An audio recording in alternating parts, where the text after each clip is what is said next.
isang mapagpalang araw po sa inyong lahat mga kamami. Sa araw na ito ay samahan ninyo ako habang pinapakain ko ang aking mga alagang bibi. So gusto ko lamang imarites sa inyo or gusto ko lamang ichika sa inyo na meron akong bagong alagang mga hayop. Ito nga po ay ang aking mga bibi. Ayan po, nagugutom na sila. Ayan, gusto na nilang kumain. Ayan, ayan po sila mga kamami. Oh.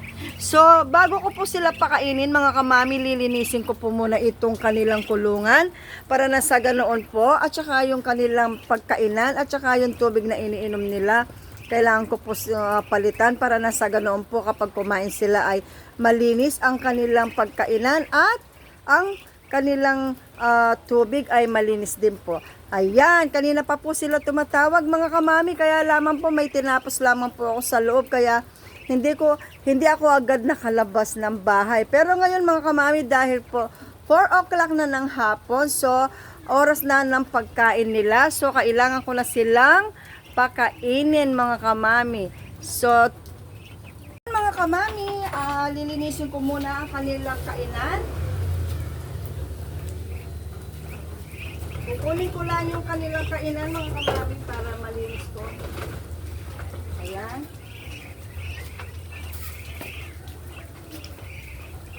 Ayan mga kamami, so lilinisin ko muna ang kanilang pagkain.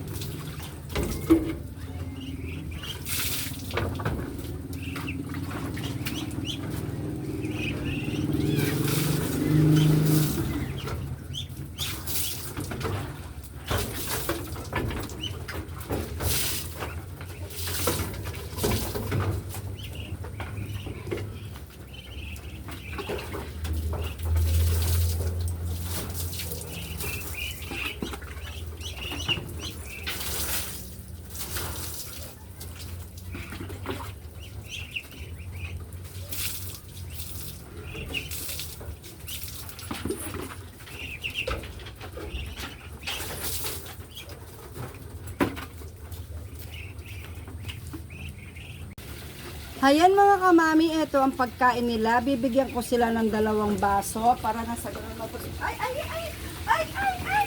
Oh, teka lang. Ang galing naman nila. Teka lang.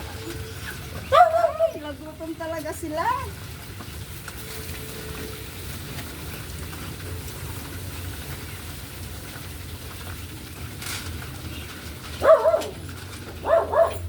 Ayan mga kamami. So, pinakain ko na sila. Ngayon, bibigyan ko naman sila ng inumin.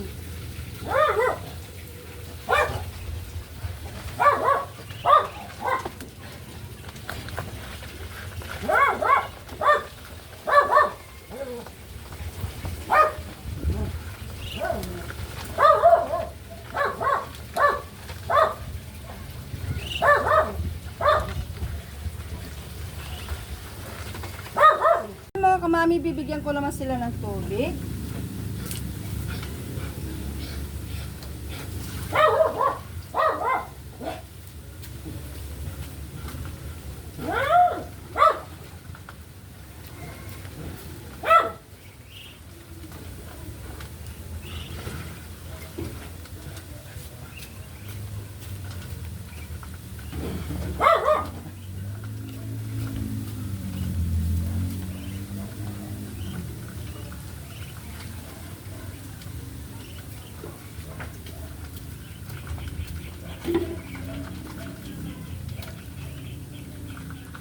Ayan mga kamami, kumakain pa rin sila, pero nilagyan ko na ng tubig ang kanilang inumin. Ayan, pinalitan ko, tapos nalinis ko na rin ang kanilang kulungan para na sa ganon kapag natulog sila mamayang gabi ay malinis ang kanilang tulugan. Ayan, kumakain sila. Ayan, nalilibang ako sa mga alaga akong bibi mga kamami. Tsaka yung oras na wala tayong ginagawa, pwede kong gawin yung pakainin ko sila. Ayan.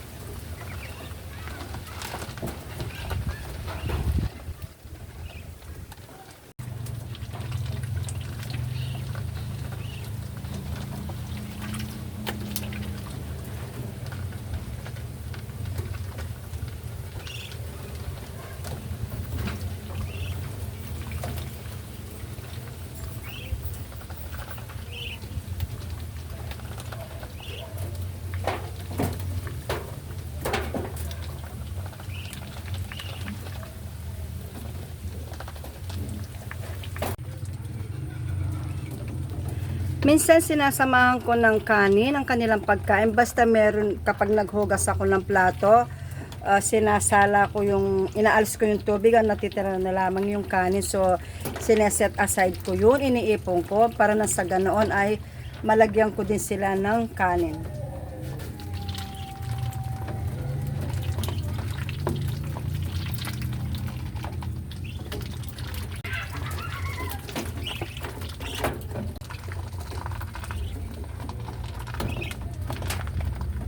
Mami, tapos ko na linisin ang kanilang kulungan, tapos ko na rin silang pakainin. So ngayon isasara ko na ang kanilang pinto, mga kamami, baka kasi may pumasok na pusa, kasi may mga alaga akong pusa. Alam naman po ninyo na si Kamami Lea nyo, mahilig akong mag-alaga ng mga pusa. Opo mga kamami. At the same time, meron din po akong alagang aso.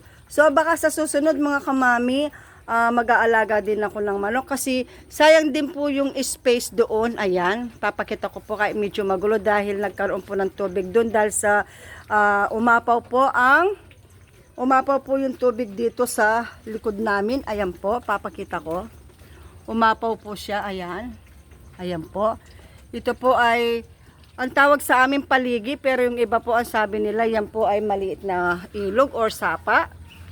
So, ayan po. So, yung corner pong yun ay aayusin namin kapag naalis na po yung tubig, para nasa ganoon, dahil malalaki na ang aking mga baby duck. Ayan, dahil malalaki na sila, mga dalaga binata na. So, kailangan na nilang mag-explore doon sa labas, doon sa baba, para nasa ganoon, mas lalo silang mabilis lumaki.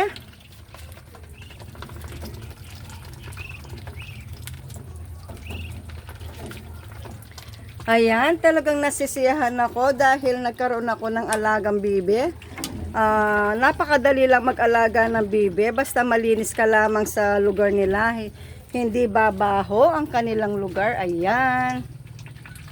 Ayan. Mga kamami, ngayon nandito ako sa banda rito. So sana po ay nasiyahan kayo sa panonood ng pagpapakain ko ng aking mga alagang bibidak. Nag-enjoy po ako kasi gustong-gusto ko talagang mag-alaga ng mga bibi, dahil mahilig po talaga ako mag-alaga ng mga hayop, kagaya po ng pusa, aso, bibi at manok. Opo, talaga po mahilig ako mag-alaga. Kasi po para sa akin, kapag may alaga akong pusa, aso, bibi or manok, para pong nasisiyahan po ang aking puso. Siguro po kapag pet lover po kayo, talagang ganun mga kamami. At saka isa po, yung time na wala akong ginagawa, doon ko sila pinapakain. Opo mga kamami, doon ko sila paliliguan, lilinisin yung pinagkainan nila, lilinisin yung lalagyan ng tubig nila, para na sa ganoon, kapag uminom sila at kumain, malinis yung kanilang lalagyanan. Tapos at the same time, kapag natulog sila sa gabi, at least po walang dumi ang kanilang kulungan. Kaya araw-araw po ganyan ang ginagawa ko, umaga at hapon ko po ginagawa ang pagpapakain at paglilinis ng kanilang kulungan. So na-excite ako at masaya dahil nakikita ko na silang lumalaki. Kaya mabilis silang lumaki. Kaya kapag nawala po yung tubig doon sa corner na pinakita ko kanina mga kamami, sabi ng mister ko, lalagyan niya ng harang, aayusin niyang maigi para walang makapasok na daga or pusa, baka kainin sila. At saka talagang aayusin niyang maigi para kapag nangitlog po sila, at least po safe po yung magiging magiging higaan nung babaeng bibi, para po nasa ganoon kapag nangitlog sila ay hindi po mahuhulog or mababasag ang kanilang mga itlog. Opo mga kamami, masaya ako dahil matagal ko lang gusto mag-alaga ng bibi, dahil doon sa dating tinitirahan namin, malaki ay hindi po gaano kalaki yung space. Kapag nag-alaga ka ng bibi or manok or kambing, mangangamoy po yung amoy, kasi dikit-dikit po yung lugar namin doon. Kaya nung nabili namin po ito, nakita ko talagang medyo maaliwalas at malawak po. So naisipan ko talaga na mag-alaga po ng bibi. Kasi po nag-enjoy ako sa aking ginagawa. Talaga pong gustong-gusto kong mag-alaga ng bibi. Ngayon po, sabi ni Mr., bibili kami ng manok, yung alagain na 45 days.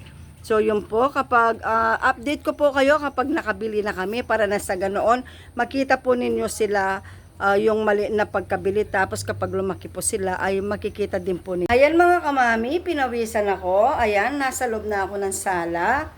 Tapos ko na silang pakainin, painumin at linisin ang kanilang kulungan. So mamaya mga kamami, ang pakakainin ko naman ay ang aking mga alagang pusa. 4 po ang aking alagang pusa. So mamaya ko po sila pakakainin after na mag-dinner po kami.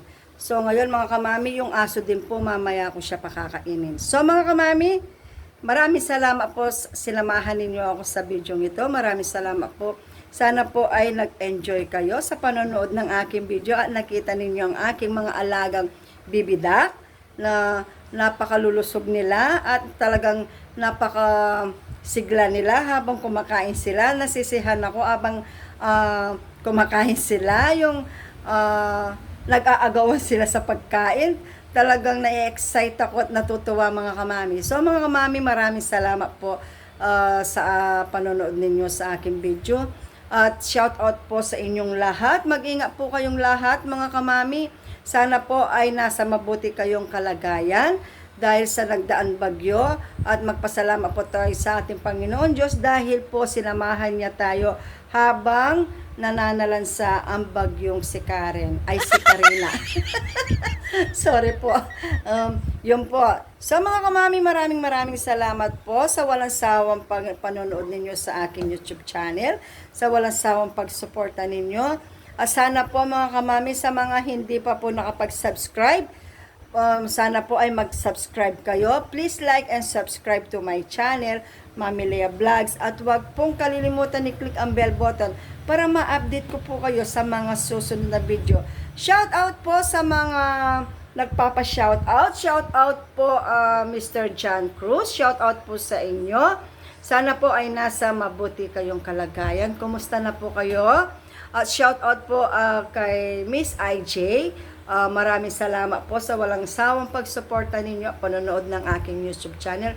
Sana po ay nasa mabuti kayong kalagayan. Shout out po Jasper. Maraming salamat po sa patuloy na pagsubaybay at panonood ninyo ng aking YouTube channel. At sa inyong lahat po na nagko-comment, shout out po sa inyong lahat. At sa lahat pong nanonood at sumusubaybay ng aking YouTube channel, shout out po sa inyong lahat. Sana po ay nasa mabuti kayong kalagayan. So maraming salamat po. May pakikiusap lamang po ako mga kamami, kapag nanood po kayo ng aking YouTube channel, sana po ay huwag kayong mag-skip ng ads. Malaking tulong po iyon kapag hindi po kayo nag-skip ng ads. So maraming salamat po dahil hanggang ngayon ay kasama ko pa rin kayo. God bless us all po. See you next vlog. Bye! Thanks for watching!